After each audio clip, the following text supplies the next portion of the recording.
सोचो कि अमिताभ बच्चन जी तुम्हें बिना केबीसी खेले ही 70,000 करोड़ रुपए दे देते हैं 7 करोड़ और तुम उन पैसों से एक गाड़ियों की कंपनी खोलते हो और सोचते हो कि हम दुनिया की बेस्ट गाड़ी बनाएंगे 50 लाख के अंदर, जिसके अंदर सेगमेंट का सबसे पावरफुल इंजन होगा, दुनिया भर के फीचर्स होंगे, ADAS level 1 2 3 A to Z सब कुछ होगा। चार तो हम स्क्रीनें लगाएंगे, पीछे सोफे लगा देंगे, ऑफ रोडिंग के फीचर्स दबा के दे देंगे कि दूसरी गाड़ियाँ शर्मा जाए, ट्रक के जितनी पावर दे देंगे, इतना बड़ा साइज दे देंगे, ये दे देंगे, वो दे देंगे, सब कुछ दे देते हो और तुम्हें लगता है कि इससे अच्छी गाड़ी तो दुनिया के अंदर हो ही नहीं सकती 50 लाख के अंदर, और तुम इसे लॉन्च कर देते हो भारत के अंदर। और जैसे ही वो गाड़ी लॉन्च होने वाली होती है वो गाड़ी फ्लॉप हो जाती है।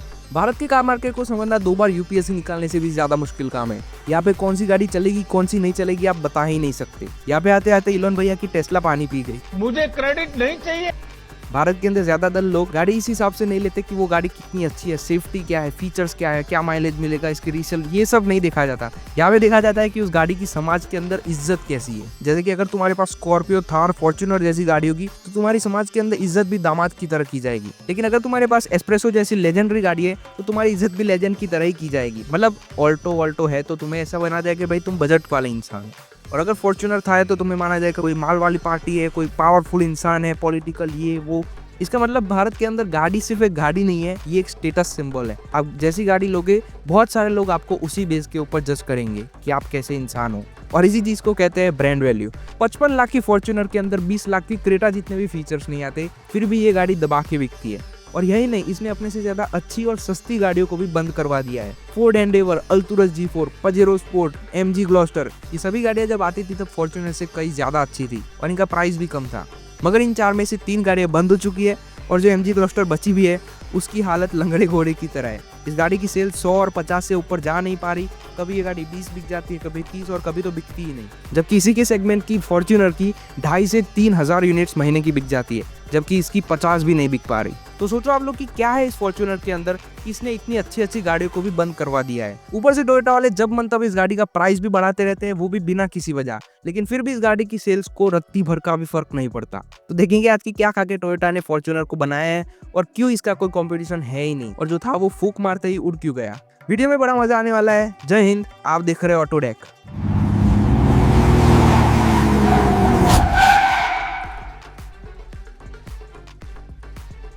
फॉर्च्यूनर को भारत में 2009 में लाया गया था और इससे पहले इस सेगमेंट के अंदर फोर्ड की एंडेवर आती थी और पजेरो स्पोर्ट आती थी, और ये दोनों ही गाड़ियां उस वक्त ठीक ठाक प्राइस में भी मिलती थी। पजेरो का प्राइस 19 लाख का था, जबकि एंडेवर का प्राइस 15 से 18 लाख तक का था। ये गाड़ियां दिखने में लंबी चौड़ी पावरफुल इंजन के साथ आया करती थी। रोड पे निकले तो लगता था कि कोई हल्क साइज की बड़ी SUV जा रही है। लोग भी इन गाड़ियों को दबा के खरीद रहे थे, पजेरो और फोर्ड वाले भी दबा के पैसा छाप रहे थे। लेकिन फिर 2009 के अंदर ही टोयोटा वाले अपनी फॉर्च्यूनर को लॉन्च कर देते हैं इंडिया के अंदर, जो कि आगे जाके इन दोनों को ही बंद करवाने वाली थी। 2009 में टोयोटा वाले इसको 18.5 लाख के प्राइस पे लॉन्च करते हैं। आज 55 लाख की हो चुकी है अंदर। और टोयोटा ने खुद नहीं सोचा था कि ये गाड़ी इतनी ज्यादा सक्सेसफुल हो जाएगी। जहाँ पे टोयोटा ने सोचा था कि भाई कंपटीशन के अंदर तो कुछ ज्यादा गाड़ियां है नहीं, हम भारत के अंदर 1 साल के अंदर 6,000 जितनी फॉर्च्यूनर बेच देंगे। मगर दूसरी तरफ यहाँ पे पब्लिक पागल हो चुकी थी और फॉर्च्यूनर के लॉन्च के पहले साल के अंदर ही फॉर्च्यूनर की 12,000 यूनिट्स बिक जाती है, लॉन्च के सिर्फ 1 साल के अंदर। जबकि उसी साल 2009 के अंदर एंडेवर की 3,000 यूनिट्स बिकी थी और पजेरो की 1,800। अब सोचो कि एंडेवर और पजेरो की कितनी ज्यादा बेइज्जती हुई होगी। वो पहले साल के अंदर आके 12,000 बिक रही है, जबकि हम इतने साल से है फिर भी हमारे 3,000 और 1,800। देखो मैं रो नहीं रहा हूँ, मैं खुशी में मेरे आंसू निकल रहे हैं। फॉर्च्यूनर को टोयोटा ने अपने IMV प्लेटफॉर्म पे बनाया था, जो कि स्पेशली एशिया के देशों को ध्यान में रख के बनाया गया था। और इसी सेम IMV प्लेटफॉर्म के अंदर उनकी इनोवा भी आती है और हाइलक्स भी। और ऐसा नहीं था कि इन गाड़ियों को सिर्फ इंडिया के अंदर ही लॉन्च किया गया था। टोयोटा ने इन गाड़ियों को मिडिल ईस्ट, इंडोनेशिया, फिलीपींस और आसियान कंट्रीज के अंदर भी लॉन्च किया था। मगर भारत के अंदर जो रिस्पांस मिला है वो और कहीं भी नहीं मिला। मतलब आप सोचो कि पजेरो पहले दबा के बिका करती थी और फॉर्च्यूनर के आने के बाद उसकी हालत इतनी बुरी हो गई कि 2016 के अंदर पूरे साल में इसकी सिर्फ 6 यूनिट्स बिकी थी। सिर्फ 6 यूनिट्स पूरे साल की, और 2017 में 7 यूनिट्स। ये कितनी बड़ी बेइज्जती होगी किसी कार ब्रांड के लिए कि उसकी गाड़ी की पूरे साल के अंदर 6 और 7 यूनिट्स बिक रही है। अरे मैं क्या बताऊं, मैं क्या बताऊं। जबकि उसी सेगमेंट की फॉर्च्यूनर की आराम से 16-17 हजार यूनिट्स बिक जाया करती थी पूरे साल की, और दूसरी तरफ एंडेवर भी 6,500 जितनी बिक जाया करती थी। तो भाई इतनी बुरी हालत के बाद तो क्या ही होगा, मित्सुबिशी वालों ने भारत के अंदर पजेरो को बंद कर दिया। तो भाई सोचो क्या है इस फॉर्च्यूनर के अंदर कि ये गाड़ियां बंद करवा रहा है। हालांकि कुछ टाइम बाद तो मित्सुबिशी पूरी कंपनी ही चली गई थी भारत छोड़ के। तो this is the power of Fortuner. अब ऐसा क्या है, तो भाई सबसे पहले आ जाते हैं इस गाड़ी के लुक्स। ये गाड़ी जब लॉन्च हुई थी तब इसका रोड प्रेजेंस बाकी गाड़ियों से बहुत अच्छा था। मतलब रोड पे चलती थी तो लगता था कि भाई बड़ा आदमी बड़ी गाड़ी लेके जा रहा है। साथ ही साथ फॉर्च्यूनर के आने से पहले भारत के लोगों ने टोयोटा की इनोवा, कैमरी, क्वालिस जैसी गाड़ियों को एक्सपीरियंस कर रखा था, तो उनको पता था कि भाई टोयोटा कैसी गाड़ियां बनाता है। साथ ही साथ फॉर्च्यूनर के अंदर आपको टोयोटा का भरोसा और टोयोटा की खुद की ब्रांड वैल्यू भी मिलती है, तो फिर और क्या ही चाहिए था गाड़ी को बिकने के लिए। और आज भी आप लोगों को पता होगा कि फॉर्च्यूनर का मतलब है पावर।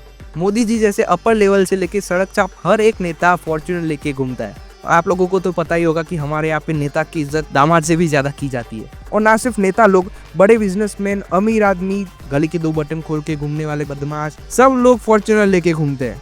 क्यों?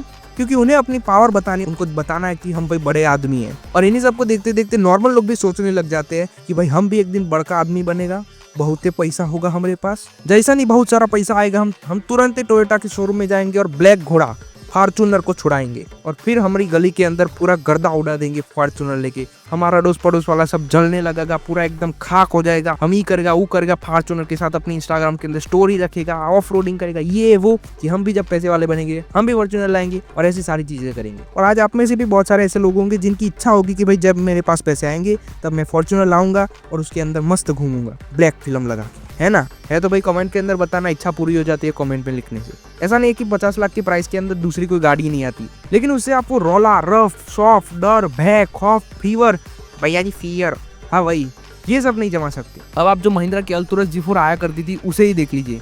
ये गाड़ी दिखने में बहुत अच्छी दिखती है, मगर इसके अंदर वो फीलिंग नहीं आती है जो फॉर्च्यूनर के अंदर है। अब आप लोग भाई बताओ, जिन्हें फॉर्च्यूनर लेनी है, क्या तुम लोगों को सनरूफ चाहिए? क्या वो ये दुनिया भर के फीचर्स, एडास वेडास, ये 3 लेवल 4 लेवल ये सब चाहिए तुम्हें? 4-5 स्क्रीन भी चाहिए? नहीं, क्योंकि इन लोगों का मकसद ये है ही नहीं। इन्हें बस फॉर्च्यूनर चाहिए, बाकी से इनको मतलब नहीं है। जबकि ये गाड़ी बहुत बहुत बहुत बहुत ही ज्यादा ओवर प्राइस्ड है। टोयोटा वालों ने पता नहीं किसको प्राइस डिसाइड करने के लिए बिठा रखा है। क्या खा के क्या पी के वो बैठता है, वो जो मन आंकड़ा ले लेता है। उसको लगता है कि भाई 50 लाख ठीक है, 50 लाख कम पड़ रहा है, ठीक है 55 मार दो, 55 भी कम पड़ रहा है, 60 की लाइन पकड़ लो। लेकिन इसके खरीदने वालों को इससे कोई फर्क नहीं पड़ता।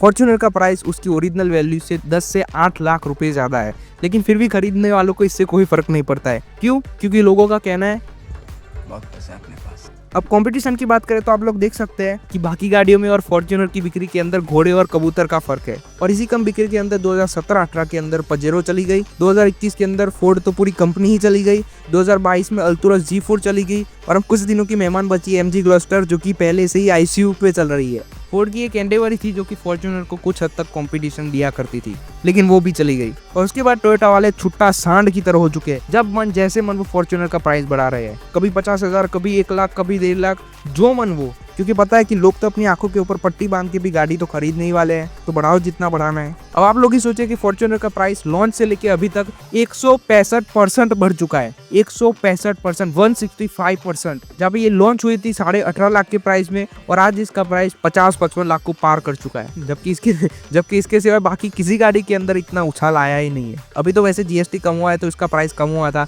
वरना ये गाड़ी 60 लाख को भी पार कर गई थी। फॉर्च्यूनर के कंपटीशन को खत्म करने की वजह सिर्फ एक ही कारण था, जो थी ब्रांड वैल्यू। फॉर्च्यूनर की ब्रांड वैल्यू के बलबूते पे ही ये गाड़ी आज तक चल रही है। वरना आप लोग ये बताओ कि उसके अंदर ना ही इतने फीचर्स आते हैं, आज तक टोयोटा वालों ने इसके अंदर सनरूफ नहीं दी, लुक्स वही पुराने वाले जब 2016 के अंदर इस गाड़ी की नेक्स्ट जनरेशन आई थी तब थे, जबकि इसका कंपटीशन आज से 3 साल पहले खत्म हो चुका है, वो भी इससे ज्यादा मॉडर्न था। लेकिन फिर भी आज वो गाड़ियां नहीं है और फॉर्च्यूनर आज भी बिक रही है। तो आप समझ सकते हैं कि ब्रांड वैल्यू कितनी बड़ी चीज होती है। ब्रांड वैल्यू के बलबूते पे ही आज भी 25 साल पुरानी स्कॉर्पियो बिक रही है। ब्रांड वैल्यू के बलबूते पे ही आज भी फॉर्च्यूनर बिक रही है। और लॉन्च से पहले बहुत सारी गाड़ियों को घमंड था कि भाई फॉर्च्यूनर आके क्या बिगाड़ लेगी। पजेरो का कहना था कि 1 लात मारेंगे पूरा बोनेट उड़ जाएगा, पजेरो उड़ गई। एंडेवर को लगता था भी हम इतने बड़ी साइज की गाड़ी है, हम मारेंगे तो ऐसा लात पानी टायर बायर सब निकल जाएगा, एंडेवर भी निकल गई। उसके बाद महिंद्रा वालों को लगा कि भाई हम इतनी अच्छी गाड़ी बनाएंगे, इतनी अच्छी गाड़ी बनाएंगे कि BMW मर्सिडीज शर्मा जाए। और सच में अल्टुरस G4 उस लेवल की गाड़ी थी भी। इसके अंदर जो मटेरियल, क्वालिटी, पावर, इस गाड़ी को जिस तरह से महिंद्रा ने बनाया था वो एकदम इंटरनेशनल लेवल की थी, लेकिन वो गाड़ी भी नहीं चल पाई। उसके बाद MG वालों ने कहा कि भाई ये सब खिलौने थे, असली गेम हम बताई तो। और MG वाले अपने लॉन्च करते हैं ग्लॉस्टर को, बड़े साइज की गाड़ी, दुनिया भर के फीचर्स, मर्सिडीज BMW लेवल के फीचर्स MG वालों ने ग्लॉस्टर के अंदर भर दिए। लेकिन वो गाड़ी भी फॉर्च्यूनर के सामने नहीं चल पाई। क्यों? क्योंकि फॉर्च्यूनर के पास से उसकी ब्रांड वैल्यू, इसको खरीदने वालों को कुछ भी नहीं चाहिए, इनको सिर्फ ब्रांड वैल्यू चाहिए। समाज के अंदर जो इमेज फॉर्च्यूनर वाले की बनेगी वैसी इमेज शायद अल्टोरस G4 या फिर MG ग्लोस्टर वाले की ना बन पाए, और इसी इमेज ना बनने के कारण ही वो सारी गाड़ियां बंद हो गई और आज फॉर्च्यूनर अकेली बैठी हुई है। 3 लाख से भी ज्यादा यूनिट्स बिक चुकी है और हर महीने इस गाड़ी की 2,500 से 3,000 जितनी आराम से बिक भी जाती है। और आने वाले शिकारों की बात करें कि भाई और कौन कौन से मेहमान आ सकते हैं फॉर्च्यूनर से पंगा लेने के लिए, तो उम्मीद है कि हुंडई वाले अपनी पहली सेट को लॉन्च करेंगे। फोर्ड की खबर थी कि वो वापस आएंगे, अभी तक तो नहीं आए, आगे आएंगे या फिर नहीं पता नहीं। बाकी किया वाले भी अपने टेल्यूराइड या फिर सोरेंटो को लॉन्च कर सकते हैं, लेकिन अभी इन सभी में से किसी की भी खबर पक्की नहीं है और आने की बात चलेगी या फिर नहीं वो भी पता नहीं। बाकी तो ये IMV प्लेटफॉर्म टोयोटा के लिए बहुत ही ज़्यादा लक्की साबित हुआ है। इसके ऊपर जितनी भी गाड़ियाँ बनी है वो सारी गाड़ियाँ टॉप नॉच सक्सेसफुल हुई है, चाहे फिर वो इनोवा हो, फॉर्च्यूनर हो या फिर हाइलक्स। वैसे हाइलक्स के केस के अंदर ये थोड़ा उल्टा पड़ गया है भारत के अंदर, बाकी दूसरे देशों के अंदर तो ये बिकती ही है। मोदी जी से लेके पुतिन ज़्यादा हर किसी की फेवरेट गाड़ी है ये, सभी लोग इसी के अंदर घूम रहे हैं, तो आपकी भी ये गाड़ी फेवरेट हो सकती है और मैं उम्मीद रखता हूँ कि भाई आप भी अपना सपना पूरा करें और इस गाड़ी को ला दे। दूसरी कोई गाड़ी लानी है तो उसको भी ला दे।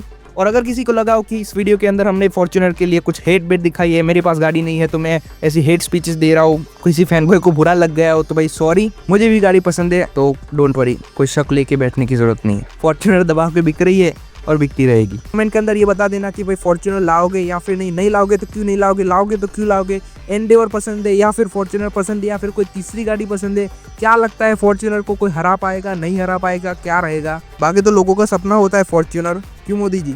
सपने देखने के लिए तो कौन मना कर सकता है भाई। फॉर्च्यूनर का ये वीडियो पसंद आया तो एक और वीडियो मैंने बना रखा है एंडेवर और फॉर्च्यूनर की तगड़ी दुश्मनी के ऊपर। उसके अंदर हमने देखा है कि जन्मों जन्मों के दुश्मन कब से लड़ते आ रहे हैं, तो वो वीडियो भी आप देख लेना। बाकी तो देखते रहिए ऑटोडेक को। जय हिंद।